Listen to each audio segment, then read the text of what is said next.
अस्सलाम वालेकुम नाजरीन, मैं हूं अहमद मंसूर। आप देख रहे हैं 24 न्यूज़ डिजिटल।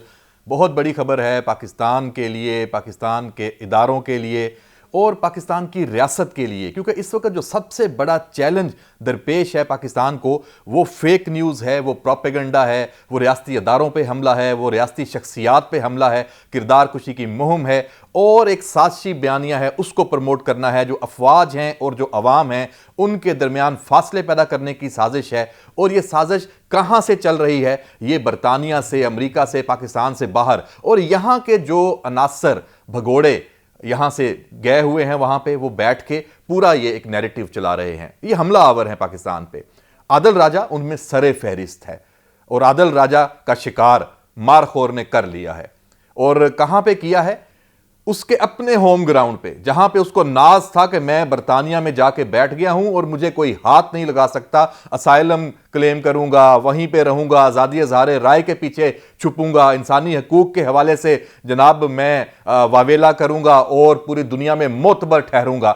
लेकिन आज वो झूठा नंबर 1 साबित हुआ है। बरतानिया की उसी अदालत ने, हाई कोर्ट ने यह साबित किया है कि तुम झूठे हो, तुम साजिशी हो, तुम्हारा कोई दीन अमान नहीं है, तुम जो बकवास करते हो उसकी कोई हकीकत नहीं है। और इसी निज़ाम पे उसको बड़ा नाज था कि जनाब ये मुझे यहां से इंसाफ मिलेगा और ये मैं यहां पे बचा रहूंगा, क्योंकि पाकिस्तान के जो निज़ाम इंसाफ पे तो उसको यकीन नहीं था। पाकिस्तान से भी वो सजा याफ्ता है।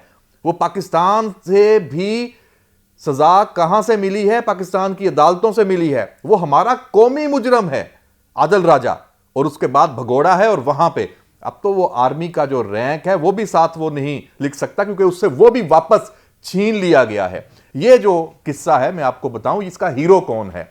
मैंने वैसे तो कहा ना कि मारखोर ने पकड़ा है, मारखोर ने सांप का शिकार किया है, लेकिन brigadier retired Rashid Nasir ISI के साबिक अफसर हैं। लेकिन जब उनके ऊपर इसने हमले किए, किरदार कुशी, झूठ, फेक न्यूज, प्रोपेगेंडा, तो वो हाजिर सर्विस थे। यानी इस तनाजर में मारखोर पे, ISI पे इसका ये हमला था। और उसके बाद भी ये लगा हुआ, ये कोई एक वाकया तो नहीं है। पूरी जो लीडरशिप है पाकिस्तान की, सियासी लीडरशिप भी है, हुकूमतें भी हैं, फील्ड मार्शल भी हैं, किसको इसने टारगेट नहीं किया? तो फिर ये केस तो बनता था। और राशिद नसीर जब वहां पे गया लड़ने के लिए, उसने कहा फिर ठीक है आओ रिटायरमेंट के बाद, और उसने अपना मुकदमा लड़ा। और चूंकि वो हक पे था, चूंकि पाकिस्तान हक पे था, पाकिस्तान का इदारा मारखोर हक सच पे था कि और हम दुनिया को दिखा सकते हैं, हमने वहां बरतानवी जो निजाम इंसाफ है वहां साबित कर दिया है पाकिस्तान ने। राशिद नसीर ने तो पाकिस्तान की नुमाइंदगी की ना एक तरह से, इनडायरेक्टली। तो उसने साबित कर दिया कि पाकिस्तान का बयानिया वो असल बयानिया है, वो सच पे मबनी है। और आदिल राजा को 9 साढ़े 9 कितने करोड़ हैं जनाब? ये जनाब 9 करोड़ 71 लाख रुपए बनते हैं, भारी भरकम।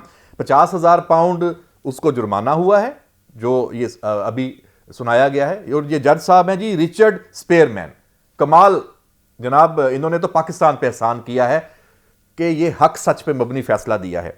और ये सिर्फ बात इस 9 करोड़ 71 लाख पे नहीं है, ये इसमें 2,60,000 पाउंड इसी में शामिल हैं। 28 दिन तक अपने एक्स अकाउंट से, अपने यूट्यूब अकाउंट से, अपने जो दीगर सोशल मीडिया अकाउंट है जहां से ये झूठ फैलाता रहा है आदिल राजा, वहां से वो माफी शाया करेगा, वो पोस्ट करेगा। और उसकी जो माफी है इन अकाउंट्स में पूरे 28 दिन वो रहेगी। आप भी देख सकते हैं जब ये करेगा। और ये सब कुछ 22 दिसंबर, कोई लंबा टाइम फ्रेम भी नहीं है। और हमें तो ये इतलात भी आ रही हैं कि इसमें अपील का जो हक है वो भी उससे छीन लिया गया है। तो जनाब ये जो उसका तखरीबी और बेबुनियाद झूठा मवाद है, जिसकी वजह से उसको अदालत ने अपील का हक भी नहीं दिया, उनकी जो अहलिया वकील हैं और जो उनके बहुत से बैरिस्टर हैं, उन्होंने उसके शहर में, इस झूठ के शहर में वो भी मुब्तला हैं, उन्होंने ये केस लड़ने, और उनको बड़ा यकीन था कि यहां से कोई रास्ता निकल आएगा। सबको शिकस्त हुई है। और जनाब अब मैं आखिर में आपको बताऊं कि ये सिर्फ आदिल राजा की शिकस्त नहीं है, ये बाहर बैठे हर उस झूठे, उस फेक न्यूज से फेकिया, उसकी शिकस्त है, जो पाकिस्तान का दुश्मन है, जो पाकिस्तान के इदारों का, पाकिस्तान के अवाम का दुश्मन है। और वो सिर्फ डॉलर खोर हैं, उनको अपने मफादात अजीज हैं कि हमें किसी तरह से भी पैसा मिले, पैसे के पुजारी हैं। और उसके लिए उन्होंने अपनी जो एक जिस सियासी जमात की वो हमायत का दावा करते हैं उसको भी कहीं का नहीं छोड़ा। आज जो तहरीके इंसाफ की हालत है, एक सियासी जमात का जो उससे टैग खत्म हो चुका है, उसके ऊपर यह धब्बा लग चुका है कि वो एक तखरीबी, इंतशारी, फसादी ग्रुप है और कौमी सलामती के लिए खतरा है। ये इन लोगों की वजह से है। तो अब तहरीक इंसाफ को इस मुकदमे का, इस सजा को जवाज बना के जान छुड़ानी चाहिए आदल राजा से, ये हैदर मेहदी से, ये शाहीन सहबाई से और शहजाद अकबर, शहबाज गिल, जितने भी लोग हैं, बाकी भी लोग हैं, उसमें जो जो भी इस सारे मामले में मौजूद हैं, और एक लंबी फहरिस्त है। तो जनाब ये केस, ये मुकदमा पाकिस्तान ने जीता है। मारखोर ने, जैसे मैंने कहा कि एक सांप का नहीं, इस एक सांप की गर्दन पे पांव रखा है तो सारे अब नरगे में आ गए हैं। और अब जो हमारी जो यहां से हुकूमत है, वजारत दाखिला है, वजीर दाखिला मोहसिन नकवी ने यह कहा है कि जनाब इनको वहां से गर्दन से पकड़ के कानूनी शिकंजे के जरिए, आलमी जो कवानीन है, इंटरपोल के जरिए वापस लेके आएंगे, फिर यहां पे निशाने इबरत बनाया जाएगा। कि मतलब इतना आसान है कि आप जनाब इस तरह डॉलर अपनी खोरी के लिए पाकिस्तान के दुश्मन बन के बैठे रहें और आज़ाद घूमते रहें?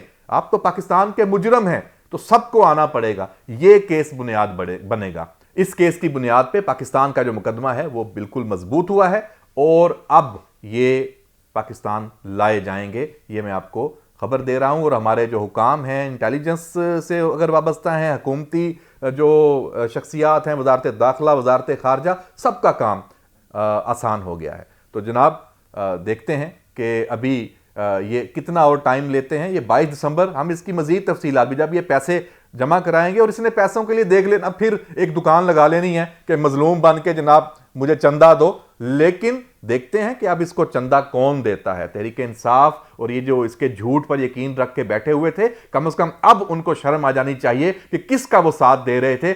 अब इसका बाइकआउट इन लोगों को करना है जिन्होंने इसकी आबियारी की है, जिन्होंने इसको पानी दिया है, जिन्होंने इस हद तक आदल राजा और इन जैसों को पहुंचाया है। इजाजत दीजिए, अल्लाह हाफिज।